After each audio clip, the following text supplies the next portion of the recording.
যখন যুদ্ধে নামে, মানে শত্রুর বিরুদ্ধে একটা রাষ্ট্র বা সংগঠন যখন যুদ্ধে নামে, তখন তারা বিভিন্ন রকমের পন্থা অবলম্বন করে।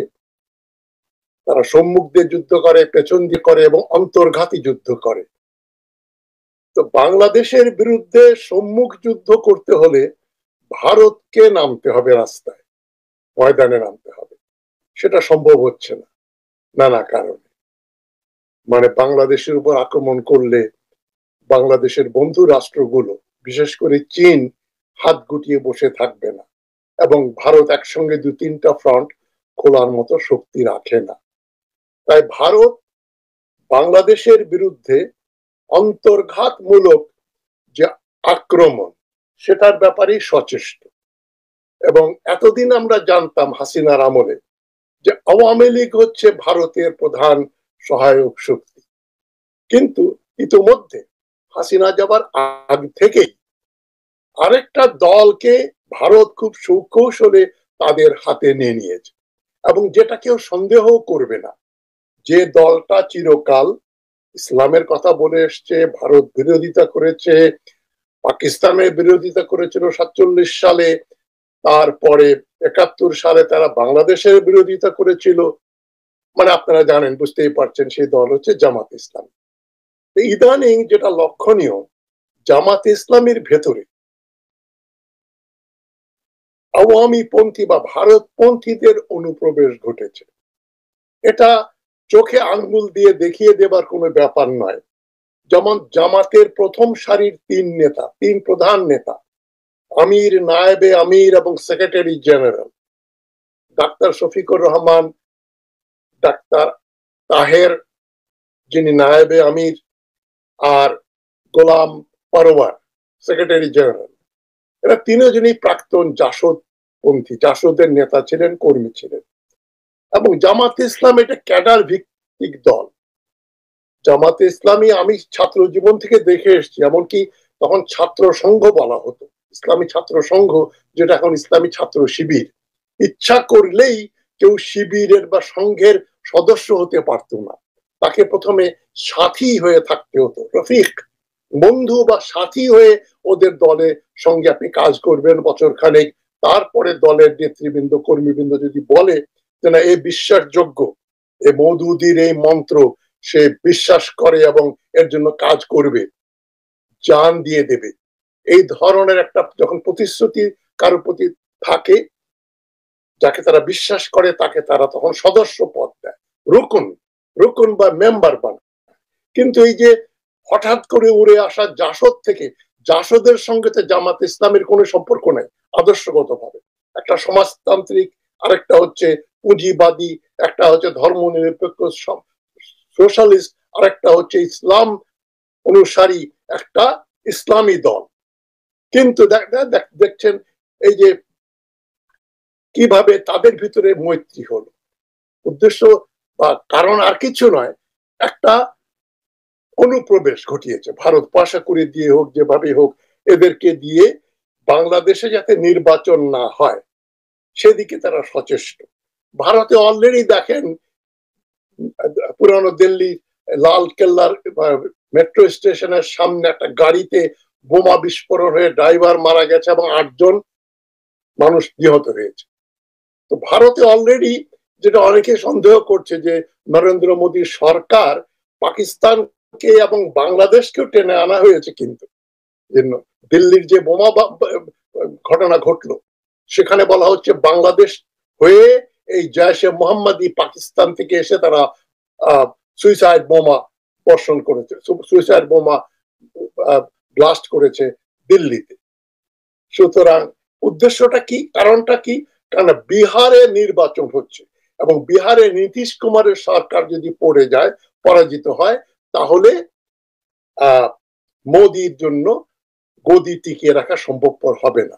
কেননা নীতিশ কুমার চলে গেলেই কোয়ালিশন ভেঙে পড়বে, মোদির সংখ্যাগরিষ্ঠতা থাকবে না। সেই জন্য যতভাবে পারে সন্ত্রাস দিয়ে পাকিস্তান, বাংলাদেশ, মুসলমানদের বদনাম করে তারা হিন্দু ভোটারদের ভোট নিয়ে বিহারের নির্বাচন জিততে চাইছে। কিন্তু বাংলাদেশের ব্যাপারটা একটু ভিন্ন।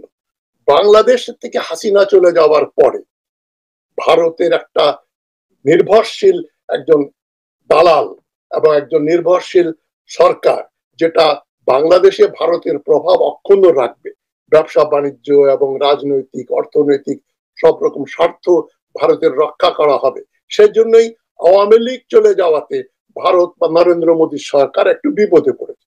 তাই তারা চায় বাংলাদেশে যাতে নির্বাচন না হয়, একটা অনিশ্চয়তার ভিতরে থাকে, এবং সামরিক বাহিনী যদি ক্ষমতা গ্রহণ করে বা একটা ভঙ্গুর সরকার যদি থাকে, এই সরকার ভারতের বিরুদ্ধে মাথা চাড়া দিয়ে উঠতে পারবে না।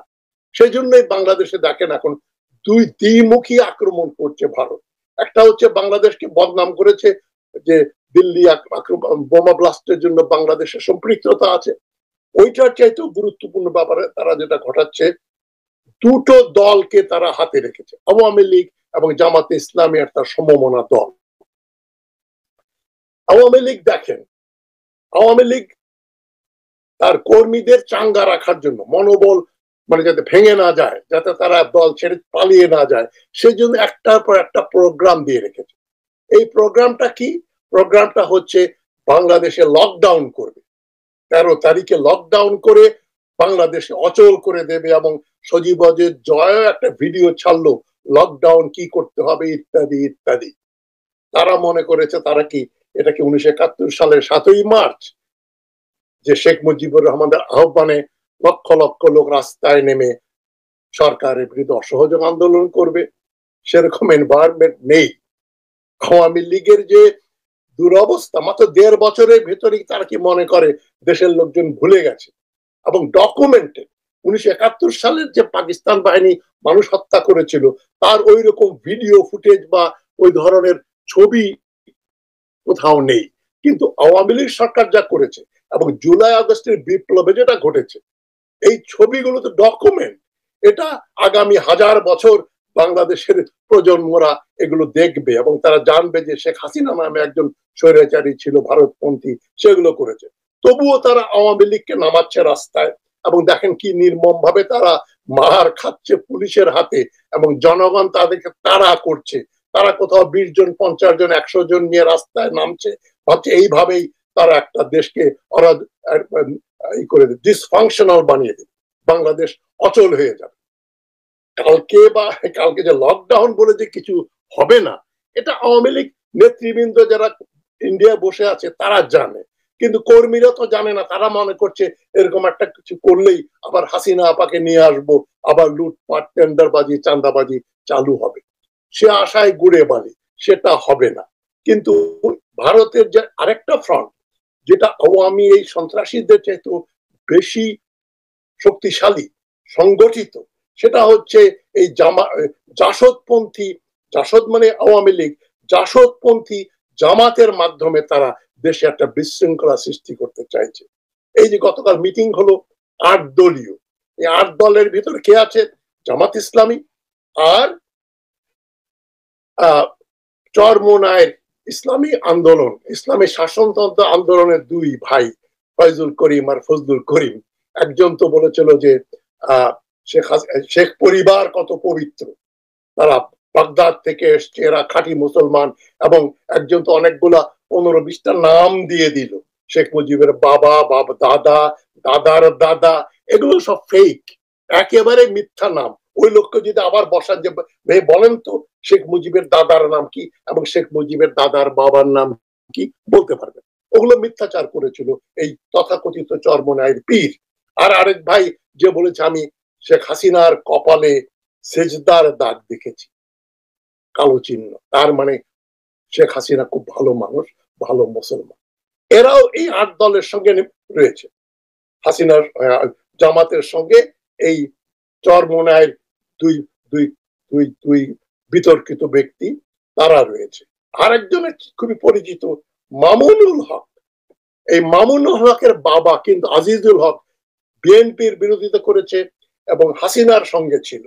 আজিজুল হক মারা যাওয়ার পরে তার ছেলে মামুনুল হক, তার সম্বন্ধে বেশি বলার দরকার নেই। আপনারা জানেন কিভাবে একটার পর একটা সে মহিলা ধরে আর বিয়ে করে, বিয়ে করে করে হানিমুন করতে যায়। ওই যে নারায়ণগঞ্জে ধরা পড়েছিল মামুনুল হক, মানে চরিত্র মানে কি ফুলের মতো পবিত্র, সে ওই দলে আছে। তারা চাচ্ছে একটা গন্ডগোল লাগিয়ে সরকারকে বিচলিত করা বা নির্বাচন যাতে দিতে না পারে, এই জন্য তারা বলছে যে এই করতে হবে, সনদ সনদের ব্যাপারে একটা গণভোট না করা পর্যন্ত কোন নির্বাচন হতে দেব না। এগুলো ফ্যাসিবাদী উক্তি, মানে নির্বাচন হতে দেব না মানে কি, জনগণ যদি ভোট দিতে যায় তোমরা বাধা দিবে কেন, তার মানে তারা সন্ত্রাসের সৃষ্টি করবে। তারই পূর্বাভাস দিচ্ছে ইসলামপন্থী জামাতে ইসলামী।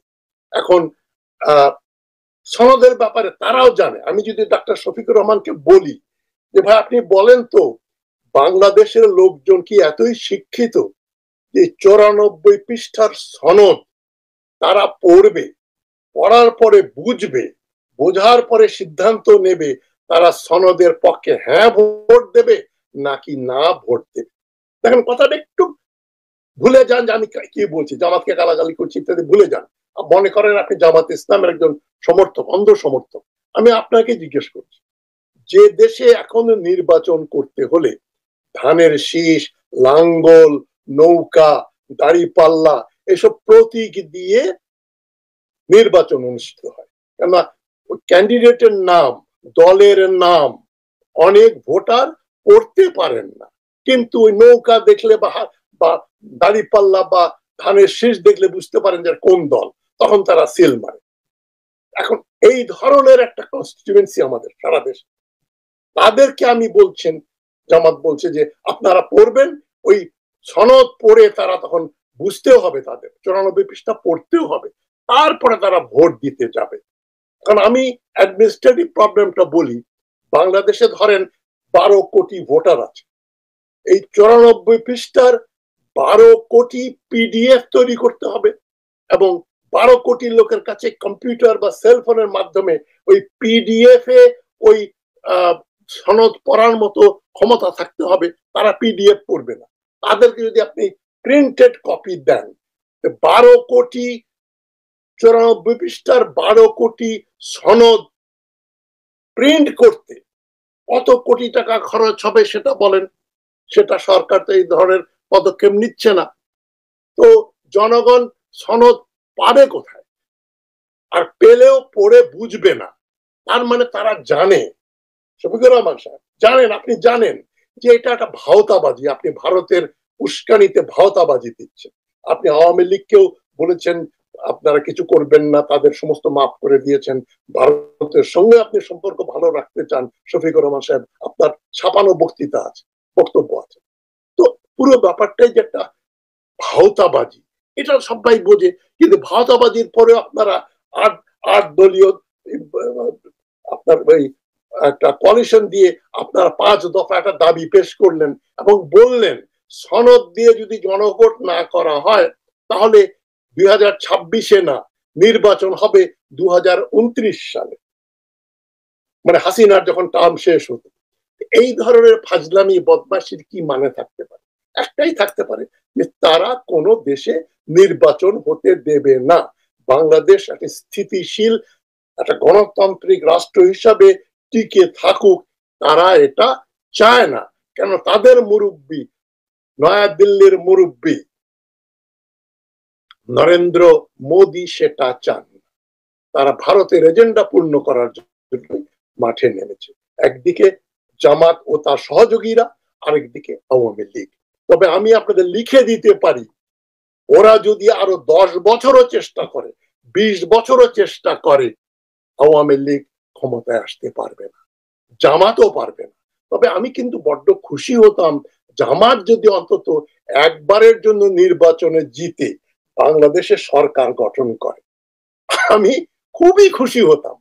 কারণ তাদের যে ফেলিয়ারটা হবে, তারা যে এই মার্কিন যুক্তরাষ্ট্র থেকে শুরু করে পশ্চিমা জগৎ যখন স্যাংশন দেবে যে বাংলাদেশে তালেবান পন্থী বা যে ইসলামপন্থীরা ক্ষমতায় বসছে, নিউ ইয়র্কে এই জোহরান মামদানির নির্বাচনের পরে ট্রাম্পের মেজাজ এমনি খারাপ, ট্রাম্প আরো 3 বছরের বেশি থাকবে, এর মধ্যে যদি জামাত ইসলামী ক্ষমতায় চলে আসে তাহলে তারা স্যাংশন দেবে।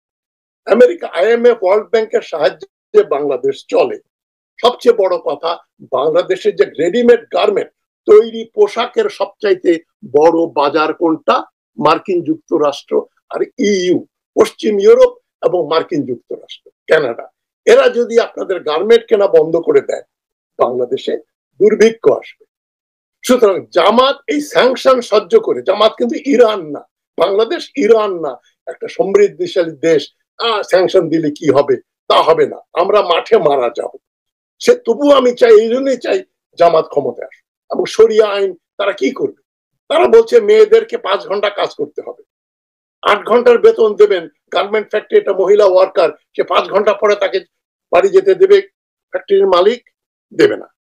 তারপরে বলছেন যারা বাড়িতে যে মহিলারা থাকবেন তাদেরকেই রাষ্ট্র সরকার খুব সহানুভূতির সঙ্গে দেখবে। তার মানে জামাত চায় মেয়েরা অফিস আদালতে ফ্যাক্টরিতে কাজ না করুক। তারা একটা তালেবান পন্থী একটা সরকার এখানে বানাতে চায়, এবং তারা চায় যে আওয়ামী লীগ না আসুক, তাদের পক্ষে আন্দোলন করে দেশে একটা নৈরাজ্য সৃষ্টি করে জামাতের প্রতি জনগণের জন্য একটা আকর্ষণ সৃষ্টি করা যায়, এই অপচেষ্টা। কিন্তু জামাত এবং আওয়ামী লীগ জানে না এই ধরনের হঠকারী আন্দোলন দিয়ে তাদের জনপ্রিয়তা আরো শূন্যের কোঠায় নেমে যাবে। যাই হোক, জনগণ আপনারা এই দুর্বল শক্তিকেও কিন্তু অবজ্ঞা করবেন না, মানে ছোট চোখে দেখবেন না, নেগলেক্ট করবেন না। শামুক কাঁচা, পচা শামুকেও পা কাটে।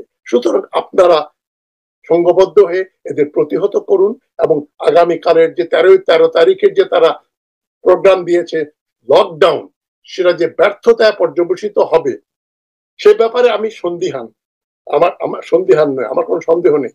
এটাকে আরো, লকডাউন যে তাদের ব্যর্থতার চরমে নিয়ে যাওয়ার জন্য আপনারা রাস্তায় নামবেন, তাদের প্রতিহত করেন, চিহ্নিত করেন।